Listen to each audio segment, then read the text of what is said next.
At this time, I have the honor to introduce our first discussion, and we have, in that discussion, the leader of Aramex and the executive chairman of Wamda Capital, Fadi Ghandour. He is revered as the father of entrepreneurship in the Middle East. Mr. Ghandour is a successful venture capitalist, a committed advocate and practitioner of social entrepreneurship, and a major supporter of directing education, resources, and investment capital to disadvantaged communities. Please join me in welcoming Mr. Ghandour.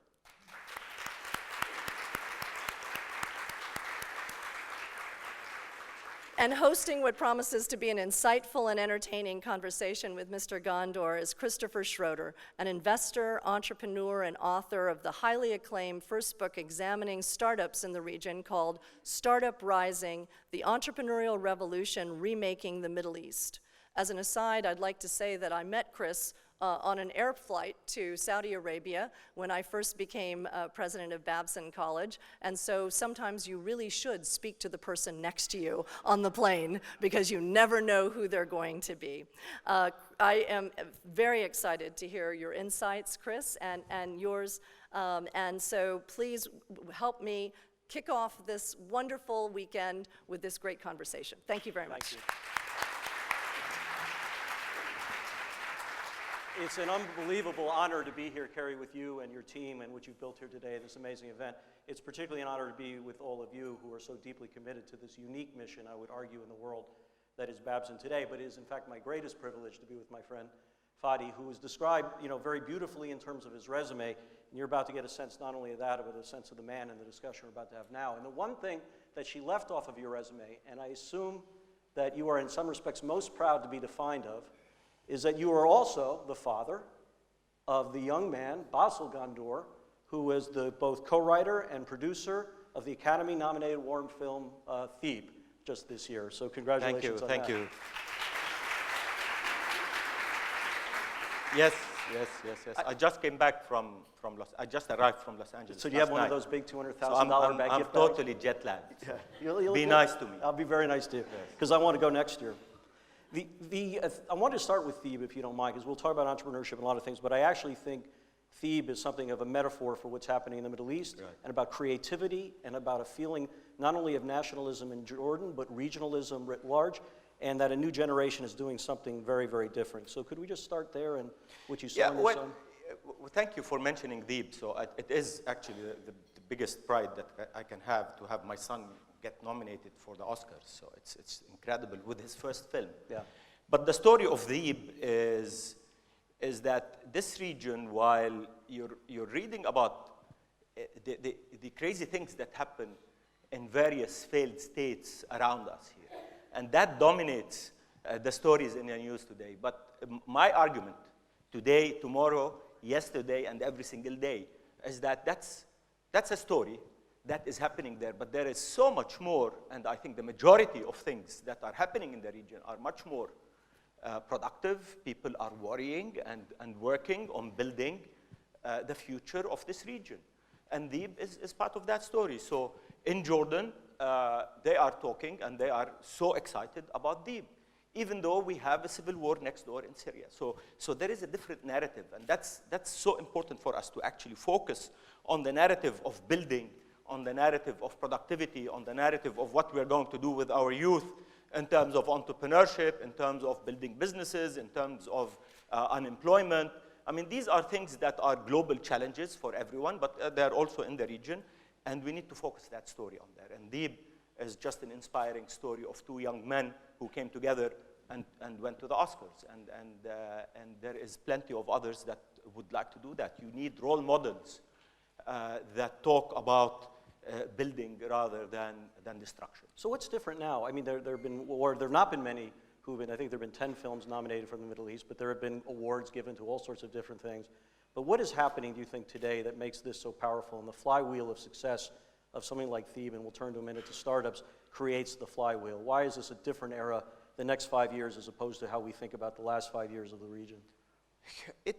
I don't want to say that it's a different era. I'm saying we're at a crossroads in the region. So there is since 2011, the so-called Arab Spring or chaos, you want to call it that, there are a series of failed states that some people want to define the region with. So there are failed states, yes, and we are worried about them, yes, and we have millions of refugees between Lebanon, Jordan, and Turkey today coming out of Syria. Iraq is in trouble, obviously. But there's a narrative that happens here in Dubai. If you want to take Raqqa as a role model, or you want to take Dubai as a role model. So the Dubai role model is about innovation, is about the future, is about how do we actually take the power of youth and the energy of can-do leadership and build the future that we want for this region. So it's an important time for us to actually step up as leaders, as a community that cares about what happens here, and take that initiative to bring ourselves into the future that we want. We talk a lot together. So there is the importance of this era, if you wanna, this period now is so essential for even the people in the private sector, specifically the entrepreneurial community, to actually not only think of your businesses and their profitability, as important as that is, but actually to become leaders in your communities and move into the development process and help the public sector, who has failed for decades in the region, and that's why we're here. I mean, if there was no failure, you wouldn't be here in a time where we are worried about our future. So if we don't step up, the people that care about what happens to us, wherever your position is in the community, to bring the community up and take it to the future. So interestingly, with that is a lead, because there's a lot that the people in this room can do, but the things that you and I have seen that have been so powerful are the new generation effectively waiting for nothing. That when people my age and older say, you know, it'll take a generation to fix education, the kids say, we're not waiting a generation, we can do it now. And of course, we'll talk a little bit about this in the next panel, but this is the most mobile generation in history. And by this, I don't just mean in moving, but by the end of this decade, 2/3 of all the Middle East will have literally supercomputers in their pocket. They're seeing each other, they're collaborating with each other, they're building enterprises before. How are you thinking about the kinds of entrepreneurs that you're looking at, both in terms of the business and the social mission that they're on? And then secondly to that, there's often a distinction made between entrepreneurship and social entrepreneurship, and I'm wondering how you think about it on the ground and the experiences of what you see here. So entrepreneurship is entrepreneurship. So the social side of it is about impact and about about being part of development and caring about your community, so you go out and do whatever you want to do in it. So, but it is entrepreneurship. It is taking that initiative and saying it can be done, and you go out and do it regardless. But what's happening today is that the region is connected just like the rest of the world. I think everyone in the region is going to be connected by the end of the decade. I mean, if you look at the accelerated process of being online through mobile and through smartphones, it is basically letting the youth of the region leapfrog many of the things that we were waiting for before. So you don't need to do a lot of the stuff that the previous generation did, just because the digital revolution that is happening in the world today gets everyone connected and gets you to be able to build a business in a permissionless manner. Nobody needs to give you a permission. You don't need to go through the bureaucracy, because you can actually build the business on the internet, on your mobile, through an app, and make a difference and build a multi-million, a multi-billion-dollar business. And I'm seeing a trajectory in that space, a trajectory that is completely different than the trajectory that you see in the price of oil today. So there is a price of oil which is dropping, and an absolute explosion in the digital startup scene in the region. So we need to think about that. So why is it then when the price of oil goes down, innovation happens? And it's very clear, because and the leadership in the UAE and the leadership even in Saudi Arabia today talks about the post-oil era. And the post-oil era is about embracing the digital revolution today, because oil is going to go. But knowledge is infinite. So, and how do you build that business but through that massive platform of connectivity? And that's where I see tens and hundreds of startups every single day that are popping up, addressing challenges in the region, businesses in the region, pains that every entrepreneur does in Silicon Valley. They're as good. There's no question. They're as good. Yeah, no, I've seen the engineers, and they're hungrier sometimes, which is They're much hungrier, and they're much. So I'll challenge even the concept that it is so much easier to build a business in Silicon Valley. So they get the glamour, but we get the hard work. Yeah. Because the bureaucracy in the region is so terrible sometimes for us to build businesses, even though it's permissionless innovation and entrepreneurship. But there are so many hurdles that we can erase by any decision that we want to take, because it's a decision. You know, politicians and government officials can take a decision that ease the process of actually, for instance, opening up the markets of the region. I mean, the beauty of Silicon Valley, which no one talks about other than talking about the geniuses of the people in Silicon Valley, is that you have a 350 million people market in the United States of America, where nobody asks you a question if you're going to sell a product from New York to Los Angeles to Seattle or wherever. If you want to build that in the region, we're also 350 million people. You know, the gentlemen that are from the Middle East here will tell you how difficult it is to cross borders and actually move products, goods, services, and human beings. You know, sometimes our visas are just one heck of a lengthy and arduous process. So, the entrepreneurs in the region should be saluted, because they are just incredible bureaucracy maneuverers, which they don't have to do, but they actually go out and do it. So one thing that always drives me crazy, because it's just completely a historic fallacy, is people, particularly when I'm back in America, who talk about entrepreneurship as if it's a new thing in the Middle East, which of course is preposterous. It's thousands of years of incredible entrepreneurship. No, I mean, because you want to set the narrative in the West, but entrepreneurship started in the East. It didn't start in the West. Among other things. You came much later. Yes. You came much later. Yeah, I couldn't agree more. You know, we celebrate our Prophet Muhammad. Yes. You know, our Prophet Muhammad, his wife was an entrepreneur. He was a trader. He crossed borders. And when he crossed borders, nobody stopped him at the borders. Yeah. So we need to go back to his days so that we look at this region as a borderless region. So flying on a plane and looking down and saying, okay, there are no barriers. Why are they on the ground? But when we fly, we don't see them. And his wife was an entrepreneur. One of his wives. She employed him. She employed him, so, which is a great She was a woman leader. I mean, and we forget that, and we need to celebrate that. And you need to remember that it's been happening here. You know, this is where civilization started. And if you look at civilized world started here. And sometimes if you look at our elections, I think it's where civilization may end, but that's a whole that's another subject. I was listening to Trump yesterday. Don't do it. Good luck. Don't do it. Yeah, thank you. Yeah, Good luck. We're glad he's in the U.S. I'm so proud to announce that as of this day, I'll be moving to Dubai shortly. And Dubai is one of the places that will give you a visa very easily. But actually, where I was going to go about this is that taking for granted there's amazing centuries and millennia of entrepreneurship. You, in a way, were present at creation, not only yourself having been an entrepreneur when I don't think anyone was talking about unicorns and the things that became more of an accepted conversation globally, not just in the Middle East. But you were there when a young man named Sami Tukan came to you and said that effectively I want to build a great portal and great email here, and built Maktub, which of course was one of the first quote-unquote software-enabled exits a few years ago, where Maktub was sold to Yahoo, and of course spun out Souk.com, which was now just valued at over $1 billion with world-class venture capital. When you think about that day to today, how would you describe how entrepreneurship has changed or evolved in the region, and what's exciting you there? So in the digital space, I define the region as a pre-Maktub and post-Maktub. So when Maktub exited, for those of you that don't know Maktub, it was the biggest Arab online community when the internet started happening in the region. So it eventually got sold to Yahoo in 2009, and I can literally tell you, the day it was sold, Twitter was just happening globally, and it was the first time ever that a trending story from the region was trending on Twitter globally. Long before Twitter had regional trendings. So it was a global trending story.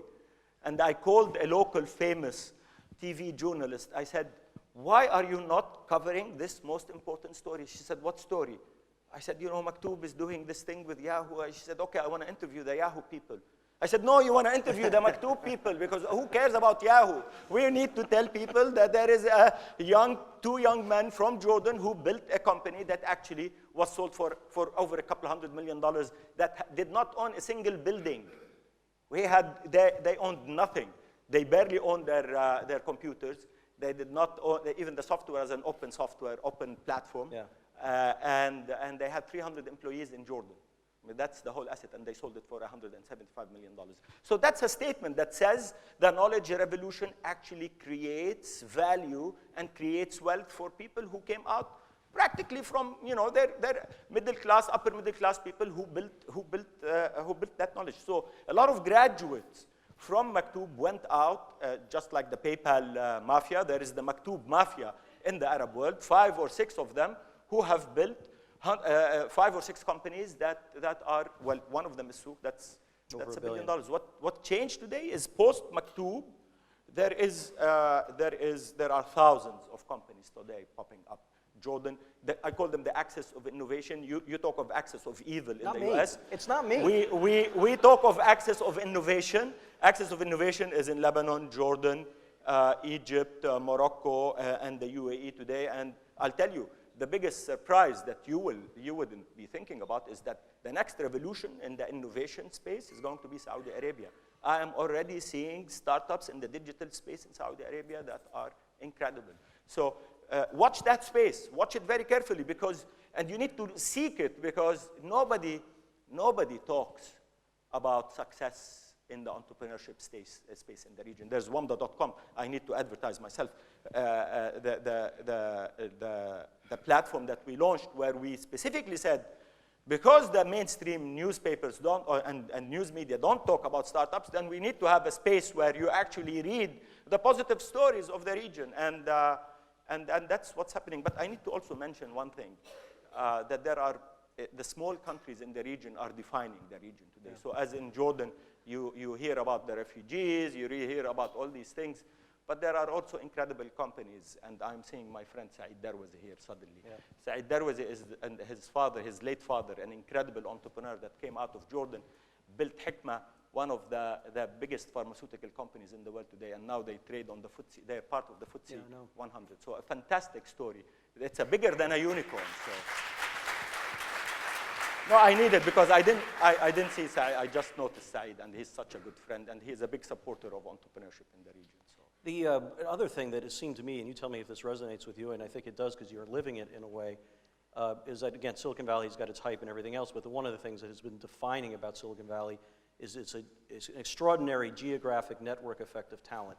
The more of the best that want to be there, the more the best that want to be there. In fact, we can talk about rule of law and many, many things that have allowed its success, but I actually think that network effect of the best and the best and the best. So one of the things that I've seen, particularly over the last 2 years, and you tell me if this is true, is that right here is becoming a network effect of talent at an unprecedented level for the region. Is that fair? But I think I'm seeing brilliant. Right here, you mean Dubai? Yes. Or right here? So Dubai, UAE. Dubai, UAE, understand that. And Dubai sucks all the talent from the Arab world. I mean, it's good and bad at the same time because we don't want our young youth to go west, as important as that is, and some of them will go west.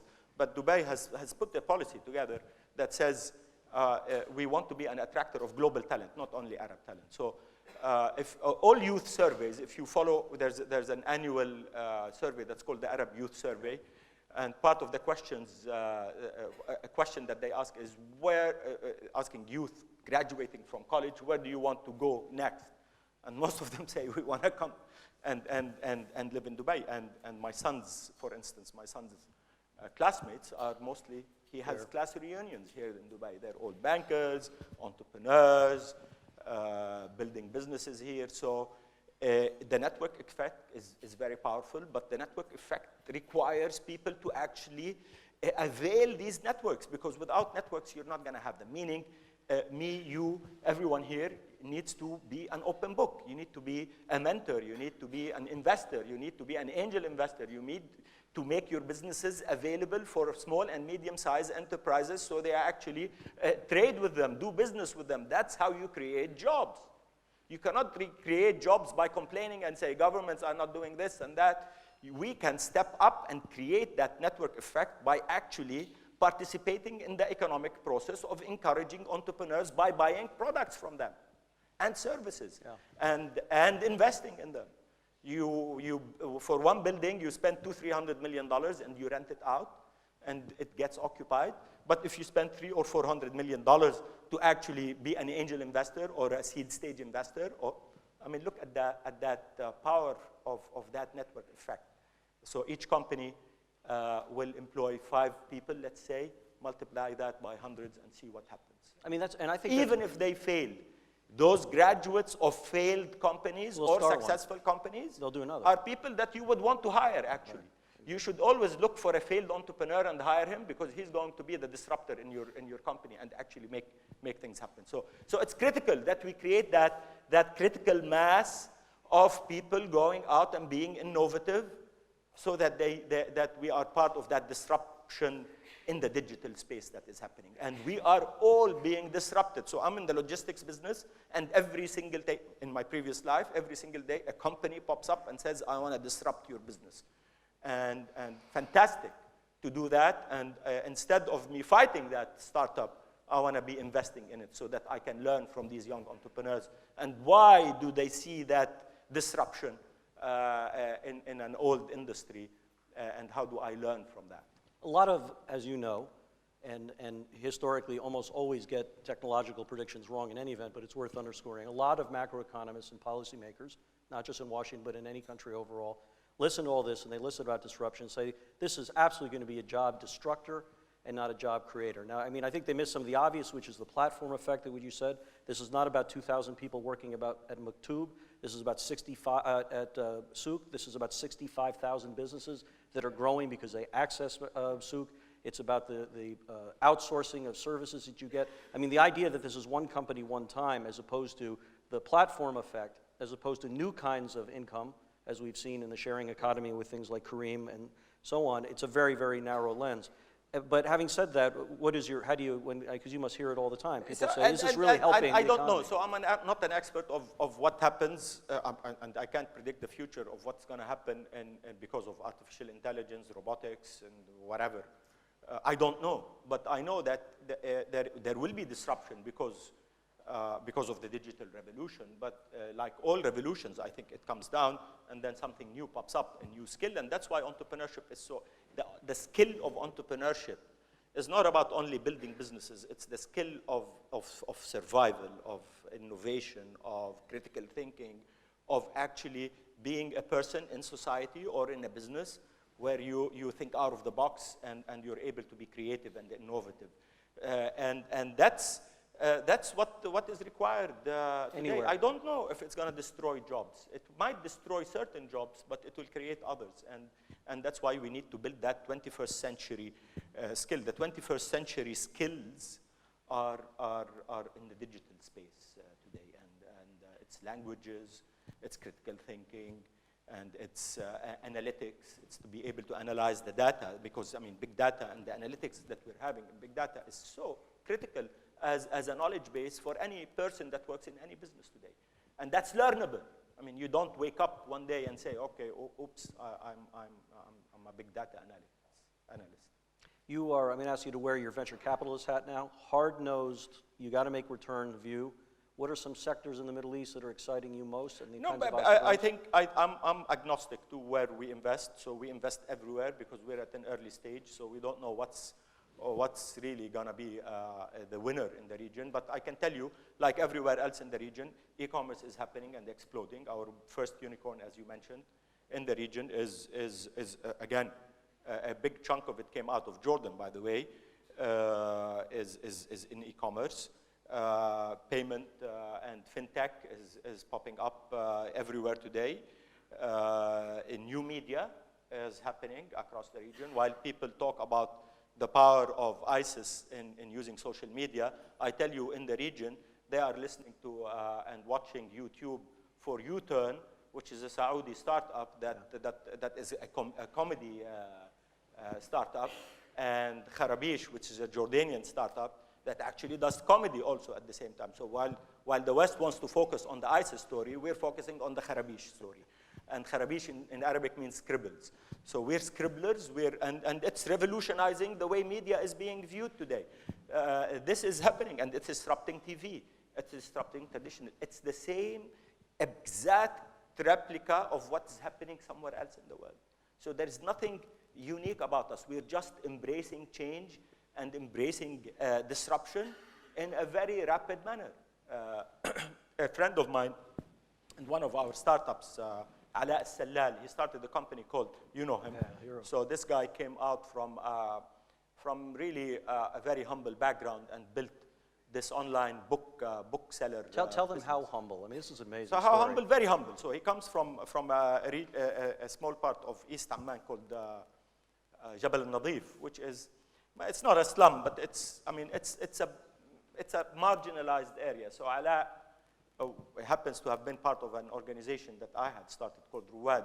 He got a scholarship from us, and from the day he was 16 years old, standing next to me, after every session we have with him, he comes, he says, I want to build an online bookseller business. And I never took him seriously. He says, I want to compete with your business and I want whatever. So he eventually graduates. He starts an online business, and he is proving today that, and killing the old concept that Arabs don't read, because he's making books available. And we discovered through, in my own non-scientific conclusion, is that concept that Arabs don't read is bull. Because they read, if you find the book, you will read. The problem in the Arab world is the non-availability of books. Yep, and the books that are available are expensive, and people could not afford them. So what Ala is doing is he's creating digital books, books on demand, and making them available online without the censors. Because our censors will stop books from crossing borders. But in the digital space, as you know, where is the censor going to stop a book? Yeah. So Arabs do read. Yeah. And Ala Al-Sallal, from the humble background, from Jabal al-Nadif in Jordan, is actually revolutionizing the way people read, while raising millions of dollars. Imagine, Ala Al-Sallal from Jabal al-Nadif raises millions of dollars in a startup business. This is the story of the Arab world. How many books on his site now? 10 million. 10 million titles. And he's digitizing Arabic books, and he is translating the classics out of the West, making them available in Arabic. And his biggest story, actually, you find. Ala discovered why people, the love for people of reading. When he was still in school, he translated one of the books, one of the bestsellers, into Arabic through a crowdsourcing platform. So about 200 or 300 people helped him translate that book. He made it available online, and he got 1 million downloads. It's all illegal. It's all illegal. So the company that actually published the book comes to him, Ala Al-Sallal, 17 years old in Jabal al-Nadif. He gets a letter from a lawyer in New York saying, you're publishing our books, you translated our books. But the key story here is he's innovative. He translated, and 1 million downloads, which means people want to read. They want to read. And he became very famous. And another great little story about him is because, as you point out earlier, it's hard to move sometimes books from place to place. So he's opening up, as you know, this factory, little mini factory, almost 3D printing factory of books here in Dubai, right? Here in Dubai. He finally got the license to have print on demand. Print on demand is revolutionizing the book business, by the way, because everywhere. Now you don't have to have books on the shelf. Print on demand means if you buy the book, it gets printed within 3 minutes. You will have a replica of that book, and you make it available. And look at what happens in the supply chain when you don't have to actually have those books online or move them from one place to another and make them available locally. Yeah. That's brilliant. 2 quick ones, because we're running out of time. I could spend an hour with you. It's just so wonderful to be with you. But one is, and Al in a way answers this question, but you had a broader experience with Ruwad that blew me away. A lot of times people hear this conversation and say, this entrepreneurship stuff, and certainly tech entrepreneurship stuff, is really about the elite and all. But can you tell them at Ruwad about what happens when kids get their first access to Facebook? So Ruwad is an organization that I helped start, and is a fantastic impact. I don't want to call it a social. It's an impact organization that works in marginalized communities. So we give scholarships for young kids in college, local colleges across 4 countries in the region. In return, they give us 4 hours of volunteer work. So we have to interview about 100 people every year, the new scholars that come in. So I sit on those interviews, and I ask 2 questions. to these young kids. But we ask them many questions, but 2 questions that I ask. These are people from the margins. They cannot afford to pay a basic university, and universities in the region are not as expensive as in the US. So the question I ask, do you have a mobile phone? And every single one has a mobile phone. How do they get that mobile phone? It's their most valuable asset. The family pitches in, and it is their graduation gift. What do they get? They give them a $300, $400 mobile phone. So they're all connected. They all have Wi-Fi. Wi-Fi? All have Wi-Fi. They all, or buy a digital data package. They all are on Facebook. They call it Face. They're all on WhatsApp, and they call it Whats. And they are connected to the rest of the world. And this is the story we need to focus on. The region is not about riqqa. The region is about these kids that are connected and actually are aware and know what's happening across the world and want to be positive and want to be part of the process. If we embrace them, then we're successful. If we don't, then we have to worry about the region. And we know what that looks like. Then we have to worry about the region. So instead of spending billions of dollars selling us tanks, Yes. do something else. Okay. You always say you when you talk about this. You, It's because not you me. live in Washington, D.C., you know, and I know how powerful you are Very over there. powerful. So maybe you can talk to the president and tell him $1 billion, no tanks, $1 billion in education and startups, and we will have a revolution of startups here. I could not agree more. With 30 seconds to go, Fadi, you obviously have representatives across the spectrum from incoming students to alumni, to the board, to Kerry. This is one of the great educational entrepreneurial programs on earth. What's one thing you'd want to leave them with and what they should be thinking about vis-a-vis Babson?